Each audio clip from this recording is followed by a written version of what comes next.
is coming my way. Wherever I go, hard luck is there to stay. Good luck never stays a day. Bad luck's always coming my way.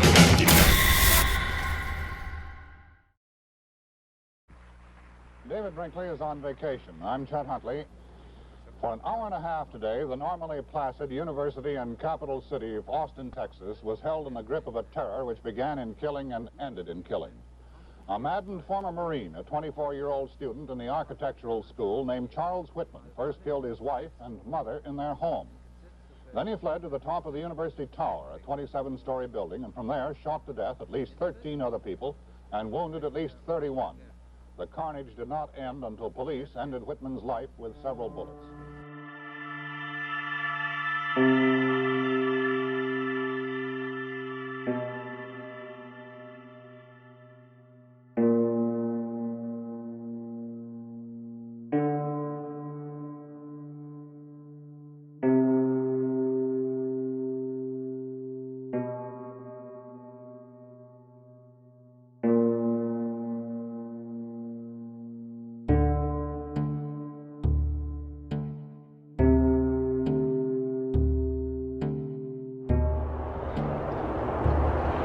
Today we are in West Palm Beach, Florida, visiting the final resting place of spree killer Charles Whitman here at Hillcrest Memorial Cemetery.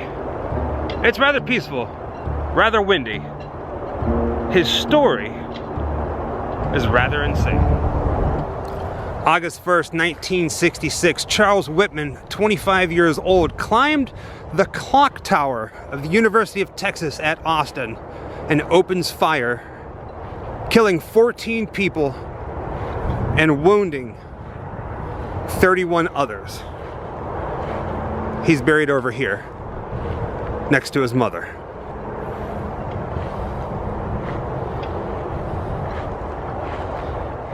And there it is, the final resting place of Charles J. Whitman, June 24th, 1941 to August 1st, 1966. And I don't see the grave of his wife, Kathy, but he is buried next to his mother, Margaret E. Whitman.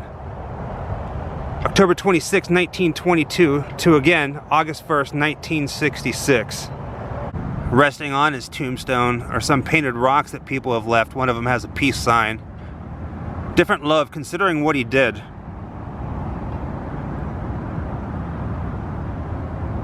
So who really was Charles Whitman? Well, he was a decorated Marine known for his sharpshooting skills, which I find very interesting.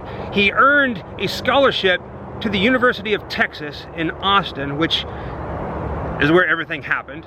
He got married to a girl that he met, started abusing her, lost the scholarship, went a little crazy, and on August 1st, 1966, filled a Foot Locker filled with guns and ammunition, climbed to the top of the clock tower there and opened fire for an hour and a half, close to 2 hours upon the students below.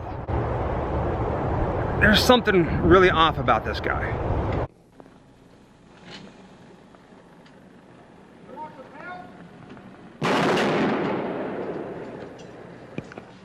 There must have been a hit that last time. We hear people outside of our building in an area where we can't now look safely saying, "Let's help that boy. Does he need help? Someone must be down."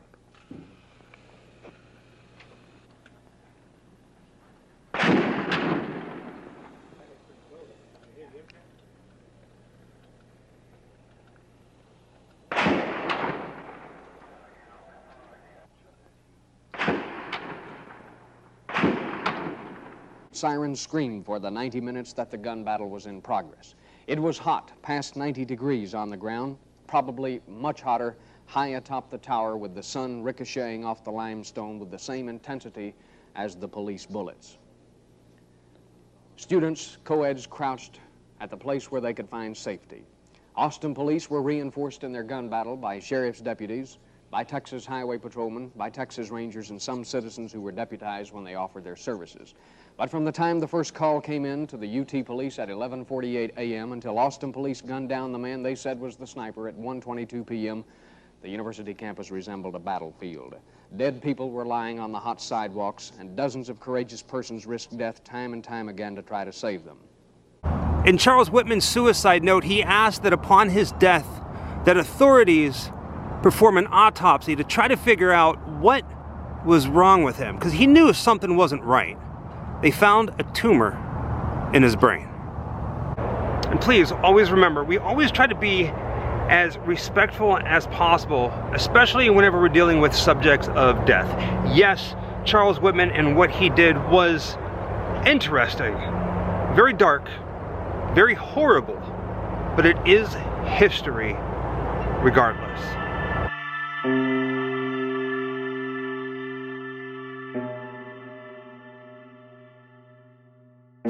Right now I'm walking down South L Street in Lake Worth, Florida. This is the neighborhood where Charles Whitman grew up in.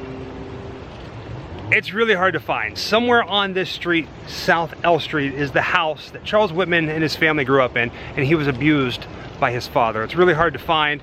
Have not been able to find an exact address, so we've been trying to line up things based off of a photo. You see, August 1st, 1966 is whenever Charles Whitman killed all those people.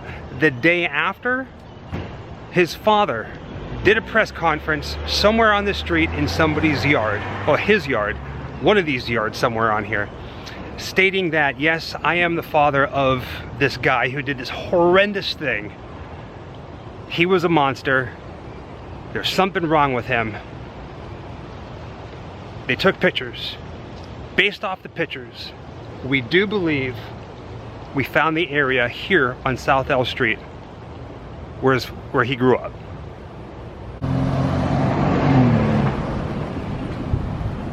A lot has changed since 1966, but that intersection that you're looking at right now behind our element is South L Street, the intersection where Charles Whitman grew up, well, we believe. And we're basing that off of a photograph that shows this building right here in the background. Well, we found out after talking to some people that the building has been here since probably around the 30s, and it's a retirement home.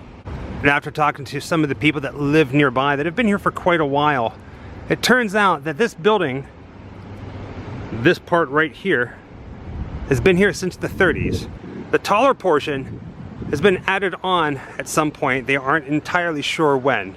But what I find is very interesting is if we walk over this way, about the center of your screen, you see this giant wall right there, that giant slab. And if we take the camera over here, you can see those two windows. These window formations right here also line up almost exactly to a still taken from the press conference that Charles Whitman's dad held the day after his son committed all those murders.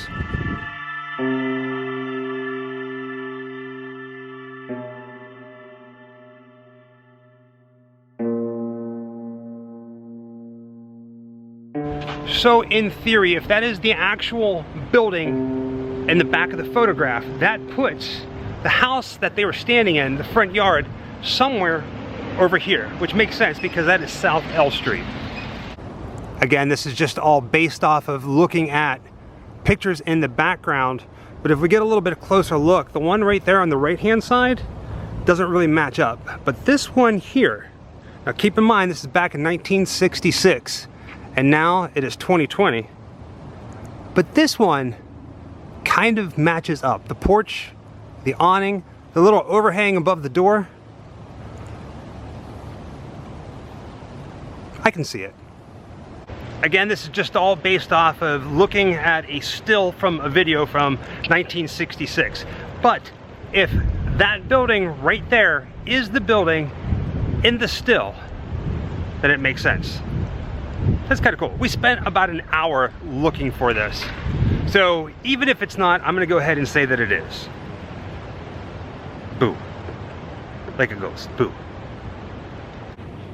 So at this point you might be asking yourself, why on earth would we be searching for a house that we may or may not know is there and we don't have the address for? Well, for the sake of the video, everything that we've read online, when Charles Whitman grew up in this house, he wrote his name in wet concrete behind the house somewhere, and we wanted to try and see that. Have not been able to find it. If anybody knows the house, the address to the house, or can confirm that that one is or was Charles Whitman's house growing up, let us know. Wherever I come, bad luck just comes my way. Wherever I go, hard luck is there to stay. Good luck never stays a day. A bad luck's always coming my way.